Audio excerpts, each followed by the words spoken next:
Masking in Animate is a simple way to achieve really cool effects. Masks are composed of shape data that actually allows you to create sort of a punch hole onto whatever you want to see. Almost, like a mask in Photoshop or in any other program.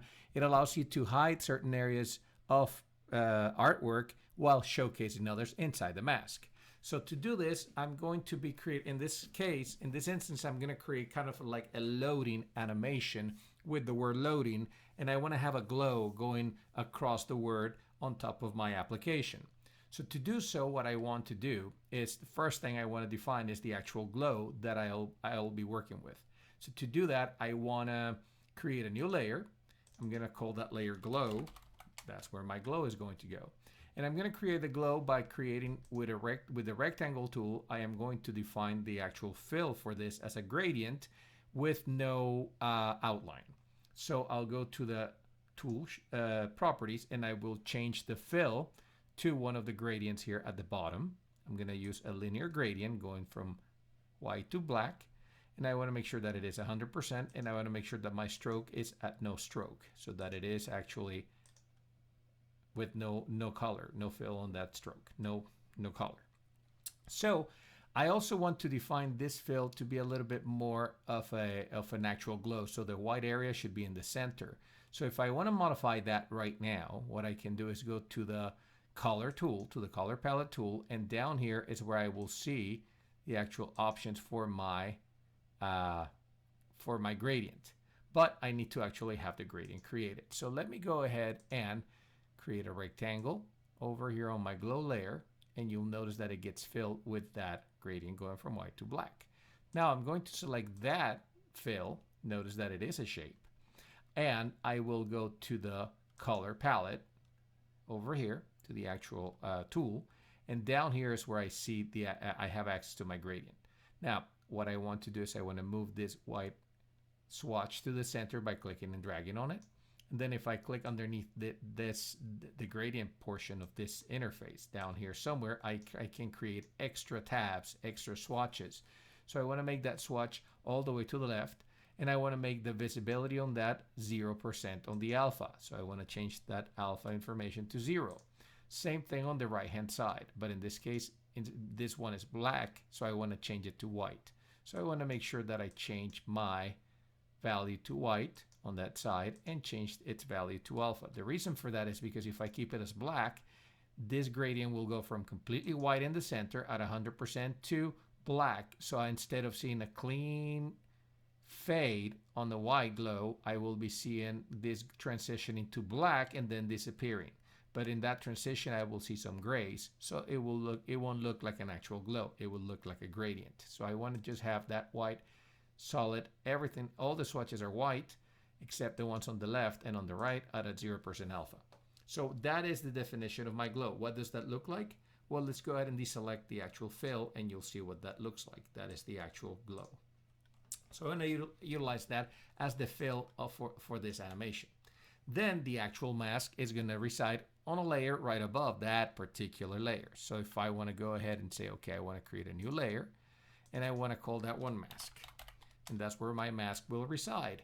For this, I'm going to simply type the word loading by using my text tool. I'll click somewhere on the interface, and you'll notice that I by default have static text, and that's what I want to work with. I want to work with static text.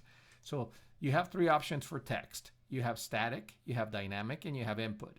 Static is just straight on text. Basically, you're typing it, and when it renders, it will render it as text. Dynamic text is basically a text field that you can tag in order to input text dynamically via code. So that we won't touch those until we actually work with code in the class. Input text, as the name says, that is basically where you input. So almost like when you're using a password field or something like that, that's what input text is. So we want static text, and what we want to do is type the word loading on this particular text frame. Let me go ahead and click on text again, activate it, and type loading. Now I'm going to use a thicker font than this font, and by the way, because I had changed the alpha information for that swatch to 0, this information came at 0% opacity, as you can see down here. So I want to make sure that I increase the opacity for that text to 100% so that I can see it. And I can change my font from Arial to, let's say, Arial narrow bold if I want to. Or you can choose any of the fonts that you have available to you within your interface. So let's say if I have this Avenir has options for me, I'll use black, and that's a good font, Avenir black. So the reason why I want something that is thick is so that what we're about to do works best. You want to have that area where the font exists, the letters, the characters that I see, to become the mask for this glow.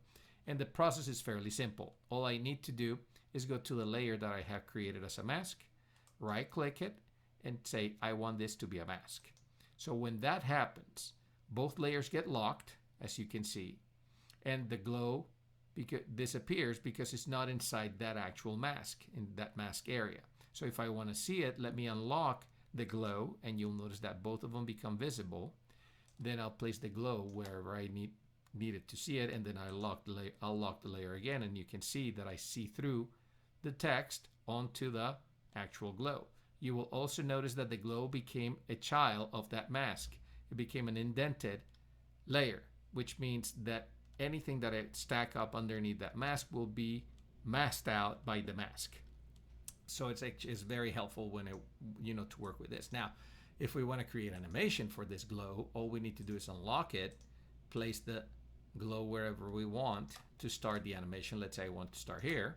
And if I want that to be the beginning point, in this case, I could just select that fill and turn it into a symbol if I want to. But in this case, I'm simply going to use a shape animation. So shape tween.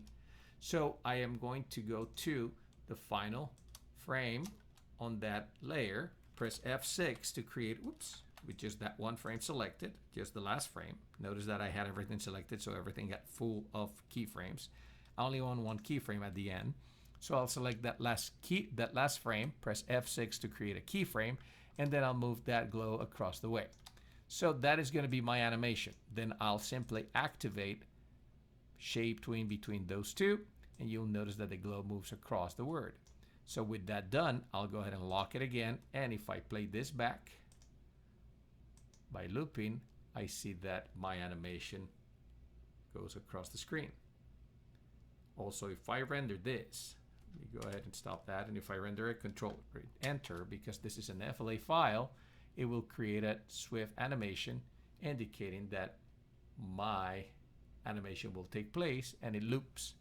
Swift animations will loop unless they're told not to loop.